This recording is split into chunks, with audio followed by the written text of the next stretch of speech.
Hi, I'm James McGuire, and on today's eSpeaks, we're talking about a core topic in the world of digital transformation, which is how can companies best use technology to improve the customer experience? To discuss that, I'm joined by Kathryn Murphy, VP of Product Management at Twilio. Kathryn, happy Friday to you, and thanks for joining us today. Thank you, James. Happy Friday to you too. So I think it's a big topic, and it's a surprisingly hard topic. Using technology to engage more with customers. I think it's one of the most important things that companies do, but I think it's one of the biggest headaches they handle too. I think a lot of companies aren't great at it. What do you see as companies try to use technology to boost the customer bond? What common hurdles do you see? Yeah, well, and actually what's kind of interesting about your question and the way you framed it, Twilio does a state of customer engagement report every year. Mm-hmm. And exactly that point, we call it like the expectation gap, where, huge percentage of companies, I think it's like 75-78%, think they're doing a good job. Oh, no. But actually this number has gone up over the last few years, but only 49-50% of us think they are. So, okay, yeah. So there's still a gap, where they, what we as a consumer think is a good job is different than what the businesses are thinking about. The other kind of interesting stat from our customer engagement report is that each year, the amount of us that want personalization goes up. And I think this is interesting because there's like this creepiness factor that I think we all worry about too.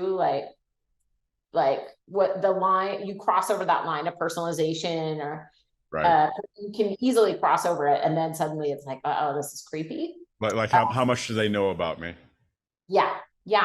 So, to your question, so there's a couple of stats that kind of came to mind as you asked me the question. But to your question, like how should companies deal with this?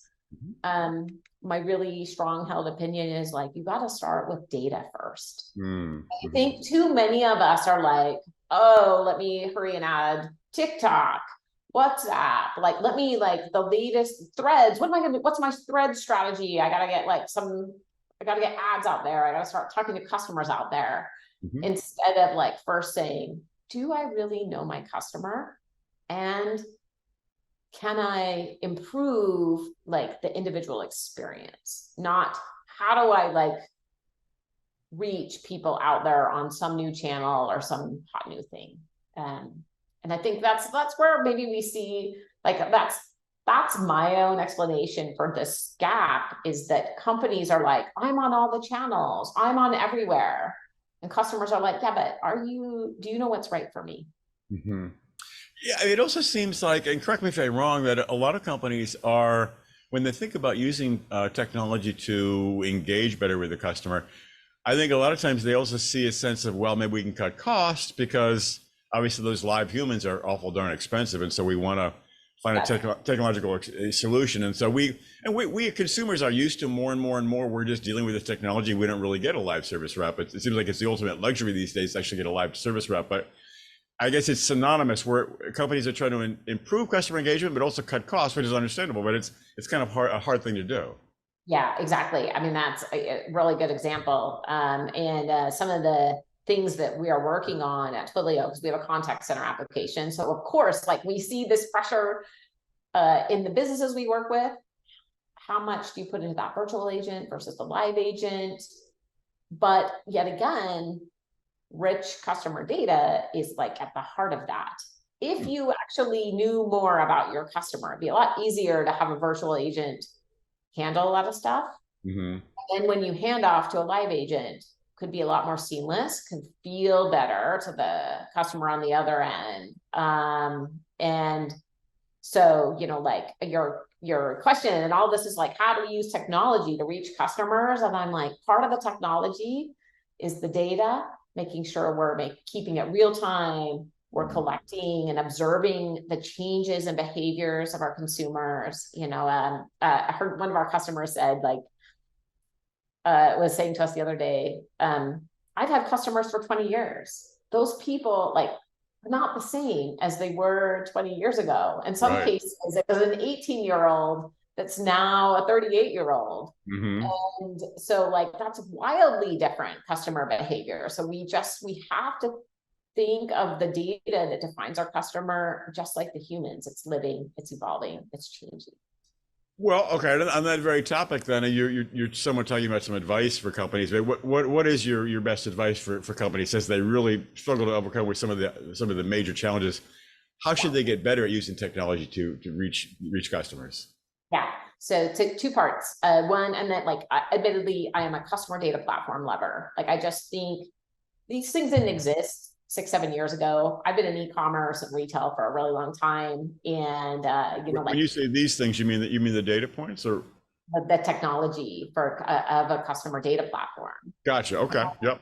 Yeah, and so like we each instead had like systems of record about the customer. The e-commerce system had like some of the early problems I worked on was like the store system had one record, online had another record. Boy, we sure better bring these together. Marketing has another record. Boy, we better bring these things together. And so I think this is a bit of an age-old problem, but it just became a lot harder because we're mobile, we're social, like, so all of the digital experiences that we have. And so the technology of a customer data platform is like a really helpful tool to companies because it's specifically designed and built to observe all these events and keep the picture of, who you are, who is James, who is Kathryn, alive and well in real time. And then it's also specifically designed to like publish this data, share this data with any other system that wants to use it. And so I love this technology because I think it's like really foundational. It's the like eat your vegetables part of this problem. Mm-hmm. You're saying that that data platform keeps the data from being siloed. It overcomes that major problem? Correct. Yes. Right. Interesting. It's both an observer of the events, so like literally observing events on the e-commerce side, on social sites, on stores, wherever it might be, and keeping that kind of like single view of the customer assembled and updated, but then sharing it. Like, this is for all the other systems to use. And so, to your question, like a technology that can help us engage with better is like to really try to still make good on this one version of the customer, but now we got to make it real time and we got to make it flexible and adaptable to that customer's behaviors. Well, let's drill down into Twilio. You've mentioned Twilio. How is Twilio addressing the needs of its clients? What is the Twilio advantage out there in the marketplace? Yeah, so there's probably a two-part advantage, and it goes to like, okay, so I've talked a lot about the customer data platform part, but then the other advantage is the channels. Twilio is like known as being this great communication platform company, email, SMS, WhatsApp, and making it really easy for developers and companies to leverage all those communication channels easily. Voice, goes kind of on and on that way. And so I really think like that's we just self-describe as a customer engagement platform. And the customer engagement is the combination of the data plus the channels. It's great. You need to have the data, got to eat your vegetables. Then if you also don't have the channels, you don't have the optionality to speak to your customer in the right way, to engage with them in the right way, to know things like this customer doesn't like virtual agents, route straight to a real person. This customer loves virtual agents, probably is my 18-year-old, don't call. They don't want to talk to a real person. Yeah, don't call. This person like really responsive on email. This person really hates email, really responsive to SMS. And like that is having that optionality is just as important, because if I can only use one or two ways, or if I have the same way for everyone, I'm losing my customer just around preference. And that's also, I think, where creepiness and trust comes into, we each have different channels we trust. Well, and maybe it's a big question. I'm not sure if there's an answer to it, but you're talking about the data and the company is using the data to help guide its customer interaction. But ultimately, it seems like we have to interpret that data. Oh yeah. And maybe there's still, I mean, that's maybe more art than science. I don't know. It depends on how clear the data is, I guess. I mean, any thoughts on that, or does Twilio play into that? Is that outside the Twilio Well, world? that's definitely that we play in that world. In fact, there's like two parts to that. One part is, I'll say, privacy governance. The second part is AI. How to Mm. use AI to interpret or predict Mm. behaviors Hmm. about the customer.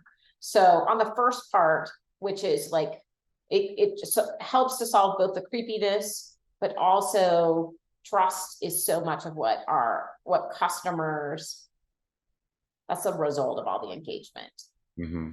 So being able to honor first party consent, abide by regulations in countries and states, like this is becoming critical to whether or not you keep or lose a customer. Hmm. So got to do that. Another, like, I have like, that's another sort of eat your vegetables sort of category. Yep. But then on the other side, so much, we've made a lot of advances in predictive AI, but now with generative AI, being able to predict behaviors. And I'll give a couple of examples of kind of both categories, because I think sometimes we think of generative as like only for reading documents, producing documents. Right. Or images. Right. Yeah. So on the predictive side, like being able to predict things like this is a propensity to churn. This customer, the events I'm observing tell me this customer is getting upset. I need to win them back.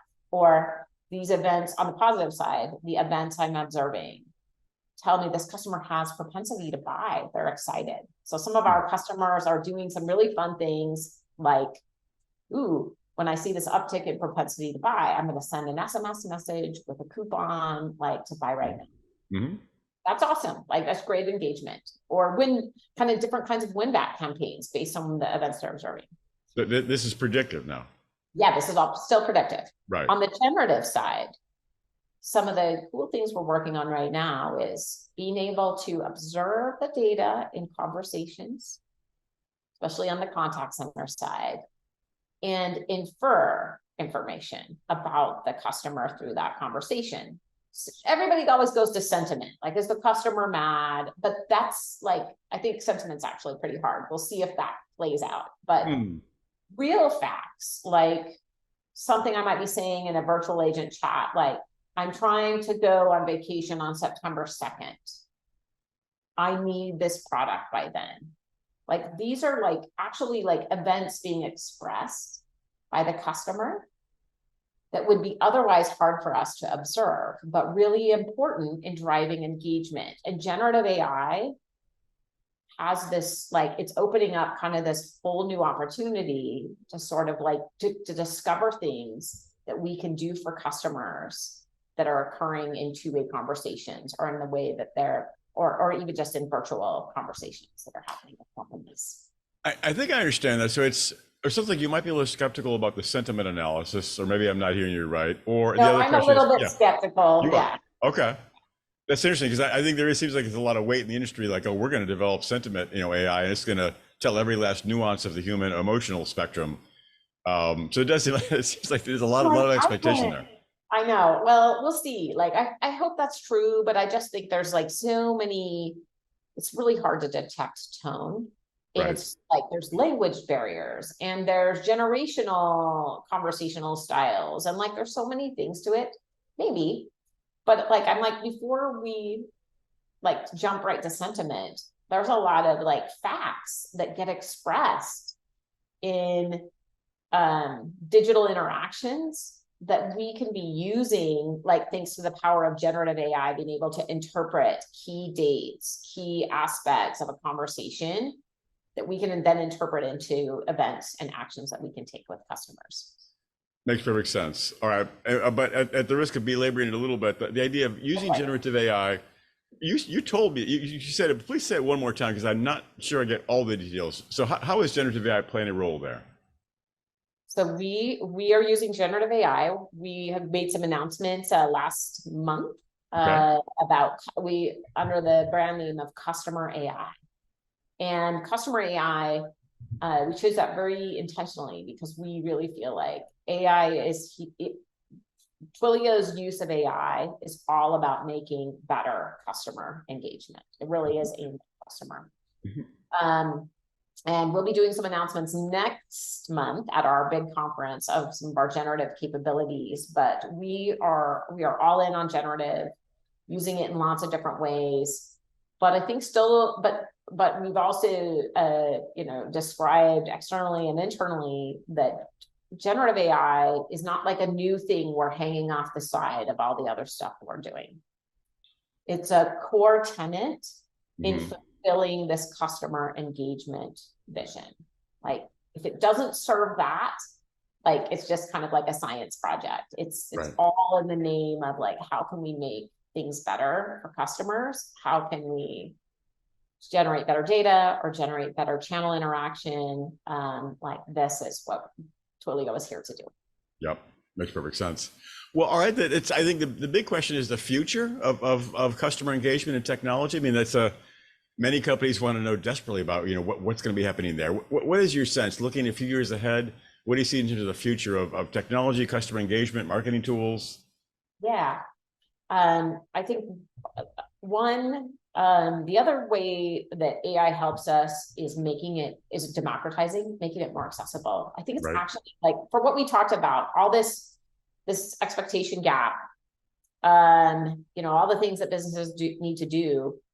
If you're a small company, it's like really kind of daunting. It's hard. And so like, the future of customer engagement, I think, is also, you got to make it possible for companies big and small to reach customers, in the right ways. So have that data, have the access to channels. It's easy to kind of do these things. So that's one aspect. I think the other is one of the exciting future, one of the things that I see as a really exciting future is a lot more optimization based on a combination of generative and predictive AI. Everything from, most marketing teams today have big calendars and campaigns, and I'm going to run this promotion on this day, and I'm going to reach customers on this day, and I'm going to do this thing. Or is the future, I'm going to just use data and AI and integrations to reach my customer when it's right. For some people, that might be every day. For some people, that might be once a week. And I think it's moving away from, like, we have a big calendar and customers opt in or out, to we have incredible knowledge about our customer and access to technology, both AI and just tools that let us reach the customer at the right time. And like, that's been like we've said right time, right place, like, for years, but I think it's now upon us and possible, and not just the big companies, but all companies can do this. Well, I guess I would suppose that the company knows quite a bit about the customer, each individual customer. If they're going to know their preferences for often, they're comfortable being contacted. That's a quite a high level of individual information. Yeah, but we actually know this today. It's like whether companies act on it, and that kind of goes back to the power of things like customer data platforms. We know, like, you don't open your email every day that you get from company X. You delete it a lot. Or but you always open the text message and read, and you click through. And we know these things already today. And I think it's just, what's hard today is, if I'm a marketer, like, how can I figure that out for 10 million customers? That's not possible. That's really hard. But that's where AI does a really good job. And like, when you just kind of think about what can generative AI and predictive AI kind of together do, they can do a lot of those things that just take humans way too much time. And I think that's the exciting future, is we can actually start to go back to the corner store model, where we know each one, that the computer is helping us do that. Interesting idea. Kathryn, I think you said it. It's going to be an interesting sector to follow, and I know there's going to be a lot going on, to be sure. Thank you so much for sharing your insight today, and hope you come back and talk with us again sometime. Yeah, thank you. It's very nice to meet with you today too.